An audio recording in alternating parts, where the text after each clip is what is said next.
Our brand is crisis. The film starts with Jane Bodine, Sandra Bullock, being interviewed. The interviewer says she's been known by many names, most notably Calamity Jane. She will work on the campaign of anybody, provided the money is right. It is revealed that she retired after violating election laws. The rest of the movie is her telling the story of what happened after her resignation. Ben, Anthony Mackie, and Nell, Ann Down, are driving in the snowy mountains, between the mountains, as Jane later corrects them, discussing their plan to sway Jane to work for the campaign of Pedro Castillo, a senator in Bolivia who is running for president. He is currently 28 points behind. Arriving at Jane's house, she explains she has quit smoking and drinking and has focused on pottery. There are dozens of pottery jars and bowls covering the walls. Ben admires a shiny dark bowl, but Nell takes it from him. Nell explains that Castillo's opponent, Rivera, has hired her old arch-nemesis, Pat Candy, played by Billy Bob Thornton. A screenshot shows Castillo at 8% with Rivera leading with 36%. Several candidates separate the two. Jane has accepted the offer and their plane lands in La Paz, Bolivia, which is an elevation of nearly 12,000 feet above sea level. She is unable to breathe and is using an oxygen mask on the car ride to campaign headquarters. She meets the campaign team, but stays in the background at the first meeting, clearly feeling ill. The campaign advisors are telling Castillo he needs to meet with the people and be seen as one of the people. Jane is so nauseous from her travel in the elevation she leaves and is heard throwing up. Ben meets her in the hallway and she immediately says he's not a winner and he cannot win. Later at her hotel room, she is still nauseous from the elevation. Castillo and the campaign team are on the outdoor set of a commercial for the senator. A young actress expresses concern with her part in the ad, which requires her to be caught by Castillo. She doesn't believe he'll catch her, and he expresses disbelief. Jane is on the set, but is only seen in the background on a lounge chair, still looking unwell. A senior advisor expresses dismay that she has been hired, but all she's doing is sunning herself. During a focus group for the ad in which he catches and holds up several people, it's clear the ad does not resonate with anybody. One woman says he has a weird smile. Castillo is frustrated and wants to hear what Jane has planned for the campaign. Jane expresses to Ben that she still gets nauseous whenever she sees Castillo. At a large debate with all the candidates, Jane is found behind the stage backdrop during the debate. She is approached by Candy, who tells her he's surprised she's working on an unwinnable campaign. She tells him she's going home tomorrow. He suggests maybe later they can go out. At an evening event, Castillo is shaking hands with people behind a barrier. A man in a mask jumps the barrier and smashes an egg on Castillo's forehead. Castillo immediately punches the man. A young man working on the campaign, Eduardo Ronaldo Pacheco, comes to the rescue of Castillo and ushers him away. Candy can be seen watching the action in the background. Jane insists to the campaign team that this was set up by Candy. The campaign believes Castillo should apologize as soon as possible, but Jane disagrees. She doesn't think the man should change to fit the narrative, but instead the narrative should change to fit the man. She insists Castillo express regret, but not to apologize. Finally, she meets with Castillo for their first conversation. She describes the Daisy advertisement, which ran exactly once, that turned the election for Lyndon Johnson over Barry Goldwater. She tells Castillo and the campaign that this is no longer an election, it is a crisis. From that day on, she says, our brand is crisis. While Castillo is meeting with the press, Jane meets Eduardo. His name is too long with her, so she just calls him Eddie. She gives him a bottle of Paul Newman steak sauce. Another screenshot shows Castillo has 10% to Rivera's 39% with 80 days until election day.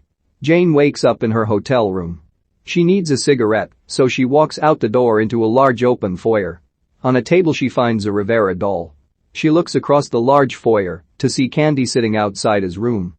Later she'll claim he got the room intentionally to get under her skin. Before a campaign stop, Jane tells Eddie to help Castillo roll up his sleeves. After he does this, Castillo gives Eddie his cufflinks to hold, and it is clear Eddie idolizes him. Later, two senior advisors argue the crisis brand may have worked with the current crowd, but it won't with the working class. At another commercial set inside a warehouse, several llamas are there, and Castillo is set to compare the future of Bolivia with llamas who work hard. Outside, a large groan is heard. One of the llamas is hit by a truck. Jane says the llama can't stand the commercial so badly, he killed himself. At another meeting with advisors, it's revealed the crisis message is working, but not so well that it will win the election. Jane says it's time to go negative. She introduces LeBlanc, Kazan, a young investigator who is hired to dig up dirt on Rivera. Jane suggests that Castillo reveal everything that could be used against him, but he refuses. When Jane leaves the meeting with LeBlanc, she instead instructs her to dig up dirt on Castillo, their own candidate. Walking into the room with the campaign team, she gives a fiery and inspirational speech about how important it is to go negative and that anybody with a problem with that will be given a set of balls. There is only one wrong thing to do, she says, losing. She then asks who knows English, and only a handful of people raise their hands, so LeBlanc must translate. LeBlanc discovers Rivera has purchased 27 vehicles with taxpayer money at the cost of about 35 to 40 vehicles. He is a crook. Jane gets a call from Pat who tells her to turn on the TV. Rivera is on, holding 2 babies during a campaign stop, confessing how he's doubly lucky and promises to run a positive campaign. Jane insists they go negative in spite of this, but Castillo says no. LeBlanc finds even more dirt on Rivera, but Jane tells her to focus everything on finding dirt on Castillo. Flyers are discovered, authored by the La Paz grassroots, that say Castillo had a 3-year affair. Jane says that Pat Candy is behind the flyers. Castillo says it's in the past and that his wife knows about it, but Jane claims the perception will be that he's an adulterer. As a result of this, Castillo agrees to start running a negative campaign. Negative ads are now running for Castillo's campaign. Candy calls Jane and invites her to go out again. She doesn't respond. Instead, both end up outside of their hotel rooms so they can see each other. Candy reveals it was him, via a friend of a friend, who anonymously suggested to the Castillo campaign to hire Jane. In the city, Eddie is hanging Castillo posters. An SUV carrying the Castillo advisors sees him and stops to give him a ride home, insisted upon by Jane. When they get home, his brothers ridicule Eddie for bringing Yankees and trusting them, and for that matter, trusting Castillo. The boys, all adult age, are living alone because their parents have both died. Jane invites them out to dinner with the campaign team.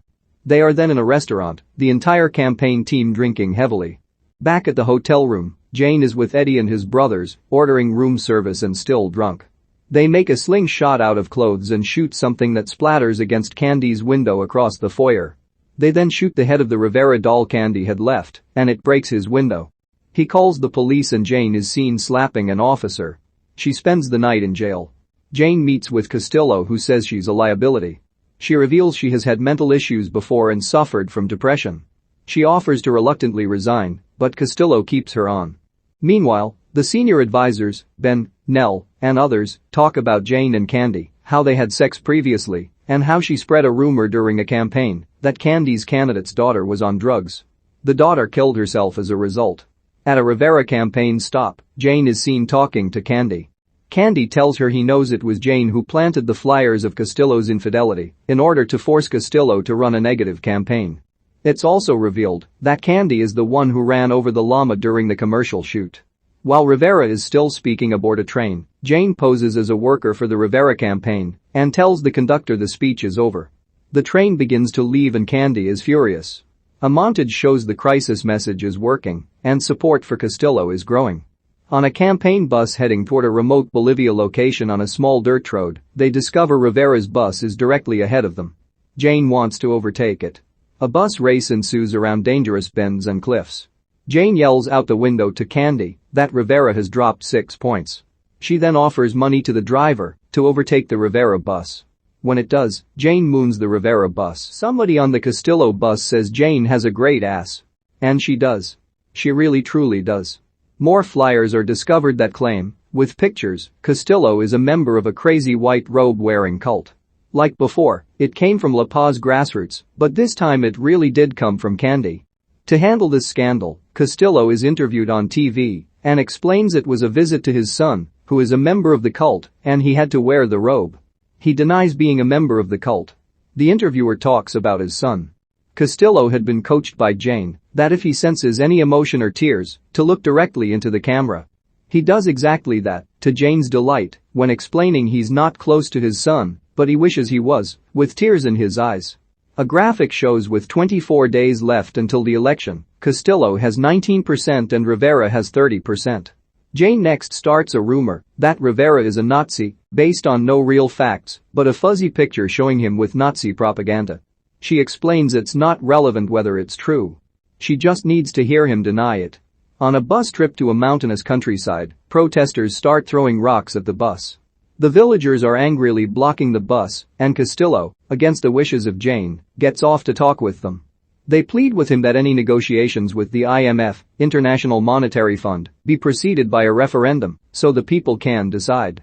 Castillo promises the people that will happen if he's elected. Back on the bus, Castillo explained to Eddie that an effective leader is a father to the people and that sometimes a father must be strict. He says the people in the village don't understand that yet. In a restaurant, Jane sits alone until Candy sits next to her. He tells a story about a campaign run by Adlai Stevenson in which Stevenson is told everything thinking person would vote for him, to which Stevenson replies that is not enough. I need a majority. Candy goes on to tell Jane, if you fight with monsters too long, you become a monster. Jane later says that she'll kill herself if she loses to Candy again, though this appears to be hyperbole, she has lost every election against him. Jane is talking with Nell and insults her about her dedication to the campaign. She tells Nell she needs to pull some string with her contacts at the Bolivian State Department in order to take votes from Castillo and give them to Velasco, another candidate. The next scene shows the State Department giving an anti-cocaine speech, which will help Velasco. Another graphic shows the race at 22% for Castillo and 26% for Rivera with 16 days to go. During a debate prep session, Castillo and Jane engage in a heated argument in which Jane says they are all just puppets in the political game and that nobody is in charge. Castillo tells her she needs professional help for wanting to do anything to win. Right before the debate with the three leading candidates, Jane is sitting alone in the lecture hall, reading Faust by Johann Wolfgang von Goethe, and is soon joined by Candy. They talk about the book and Mephistopheles, with whom Faust makes a wager for his soul. Jane highlights something in the book.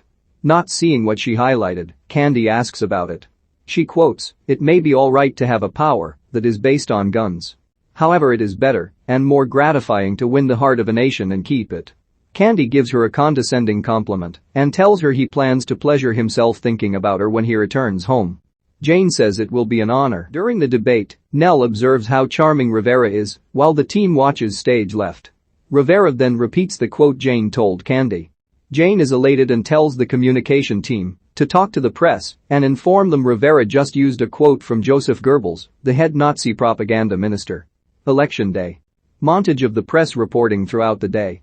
It is a record turnout, and at day's end, the results are Castillo 23.5%, Rivera 22.8%, Velasco 21%. Castillo has won the election.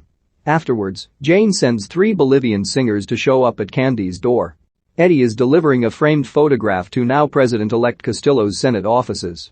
He overhears him making plans to visit the IMF in New York and is crestfallen. Later, Castillo is heard instructing interest rates to be raised to 15%. Back at Jane's hotel, Ben calls and informs her there will be a protest downtown. A knock on the door reveals Eddie, saddened and angry, who tells her about the IMF plan. Jane tells him this is the way of politics and it's not her job to solve problems after the election. They make big promises that mean jack shit. Getting hurt is unavoidable, she tells him. Eddie replies, "What about you? What are you going to do?" and then leaves. Jane is seen having a moment of introspection. The protest is growing in the city. Candy is outside the hotel in his chauffeur-driven SUV and offers Jane, Ben, and Nell a ride to the airport. They reluctantly agree, but the city is in gridlock due to the protests, which are on the verge of becoming riots. Eddie and his brothers join the protests and are shouting angry chants. Before long, the SUV comes to a stop in the heavy traffic on the tiny streets. Candy says he will be going to overseas for a British campaign. Others discuss plans, but Jane is silent. She pulls from her bag the pottery bowl that Ben was admiring in the first scene and hands it to him before climbing out of the car. Ben jumps out and yells, "Get in the car, what are you doing?" They approach each other and she just smiles. Ben says, "Okay. Let me know how that goes." Jane then joins the mass of people who are walking toward the city. Cut back to the interview that opened the film. Jane says it's just a carousel and she was going around and around.